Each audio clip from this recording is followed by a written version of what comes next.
clap de fin pour la 76e édition du Festival de Cannes.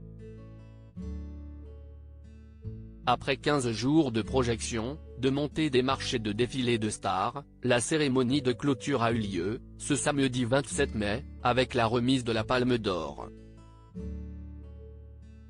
Parmi les 27 films nommés, c'est la cinéaste française Justine Triet, pour Anatomie d'une chute, qui a reçu la tant convoitée récompense. Sur scène, après avoir récupéré la statuette, la réalisatrice de 44 ans a prononcé un discours engagé qui n'est pas passé inaperçu. La ministre de la Culture, Rima Abdul Malak, n'a visiblement pas apprécié ses propos. Heureuse de voir la Palme d'Or décernée à Justine Triet, la 10e pour la France. A commencé la femme politique, qui a pris la parole sur son compte Twitter, en fin de soirée. Mais estomaquée par son discours si injuste. Ce film n'aurait pu voir le jour sans notre modèle français de financement du cinéma qui permet une diversité unique au monde.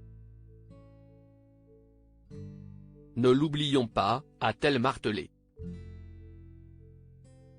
Dans son discours, Justine Triet a effectivement évoqué la réforme des retraites.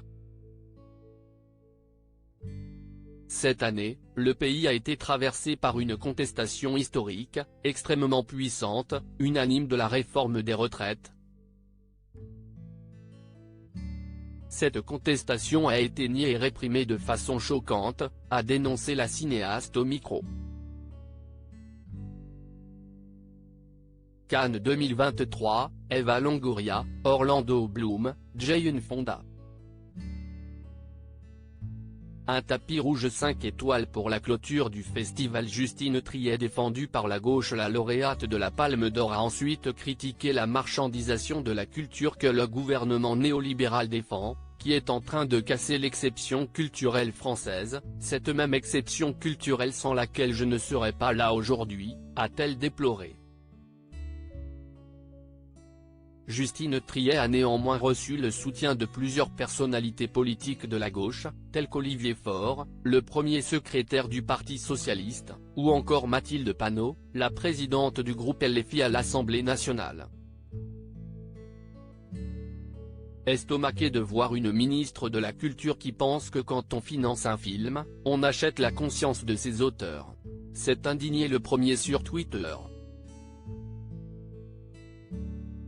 Ne vous en déplaise, Rima Abdul Malak, recevoir un financement public n'est pas un gage de soumission à la Macronie, on appelle cela la liberté d'expression.